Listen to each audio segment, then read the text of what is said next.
Hey everybody, Lynette again, Prepping on a Budget. I just tonight uploaded a video about my awesome score on some rain buckets or compost buckets for $1 a piece. And I mentioned at the end of the video, always practice caution if you're going to utilize Craigslist or any venue where you are going somewhere to meet a stranger.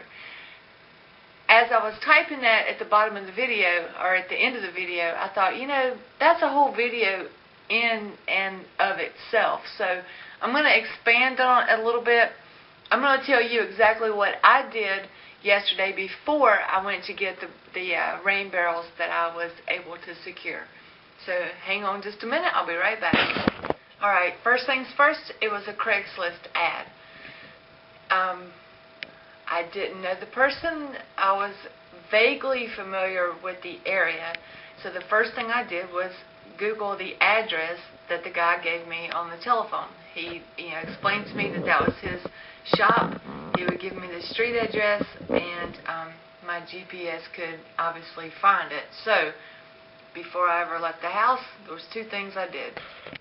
First thing I did was Google Map the address that he gave me, which I quickly realized that the address I was going to is right alongside a very busy interstate here, which is very noisy, and obviously there's only one way in and one way out.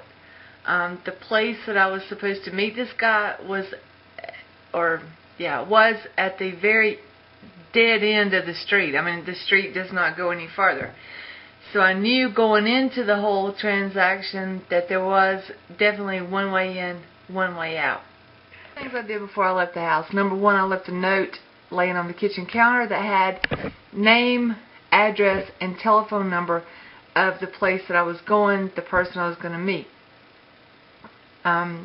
Second thing I did was, of course, the Google Map that I just showed you, because I like to know, if I'm going out on a venture like this, I like to know exactly where I'm going. I do this for two purposes. Number one, security and precaution. Number two, so if I get lost, I kind of remember, what Google Maps showed me. And then there was a few more things after I got there, so let me zoom in. Alright, this is a pretty sorry picture, but you'll still get the point, hopefully.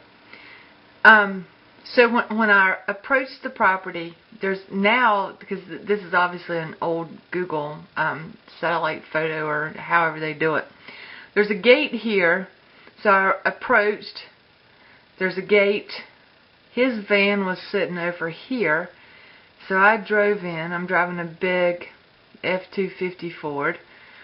I circled around, there's a building right here now. I circled around and I came back. The barrels that I was purchasing are way back here down this little hill, but with his van sitting here, I don't want to get caught in the one way in, one way out kind of situation. So I circle around, I make a note of the tag number on the van, and I position the truck right here. So if I ever made it, if something were to go astray, and if he were, wanting to do me harm, if I make it to my vehicle first, then I am the first vehicle positioned to go out the same way we just came in. He would have to go through in his little van, a big Ford truck, in order to get out, because I positioned myself right here. And also left the truck running. Also, as I was driving around making this big swing around this way, and I caught the tag number of his van in this kind of environment. So security is something that I'm very, very focused on. And if I'm meeting somebody that I do not know and I'm by myself, I am going to take precautions, period. Whether they sound outrageous or not, I would rather be the one that come out fine than the one that they haul out in a bag. So those were the couple of things that I did. Again, positioned the vehicle so I was the first one out, left the vehicle running, made a note of the tag on the van that he was driving, he went down, got the barrels, brought them back up to me. I never put myself down here. I kept myself up here next to my vehicle. Of course, I paid him for the things. He helped me, tie them down and so forth. I left first. He left behind me. What else did I do? Let me think real quick. Obviously, I had my weapon on me. I had my cell phone on me, and I also had my knife that I carry with me all the time. I didn't have my purse with me. My purse is not my holster. I tend to keep my weapon on my person all the time, and my knife on me all the time. And my cell phone on me all the time, yes. And I'm kind of laughing just because I know it sounds crazy to some people, but if you've ever been the victim of something, then you'll probably understand where I'm coming from. If you've not, then you're the lucky ones. There's a lot of crazy people out there right now. Yes, it was an awesome deal on barrels that we can use for compost or rain collection catchment, but it's not worth getting, suckered in over at all. And so these are the reasons I take the precautions that I take. I take these kind of precautions all the time.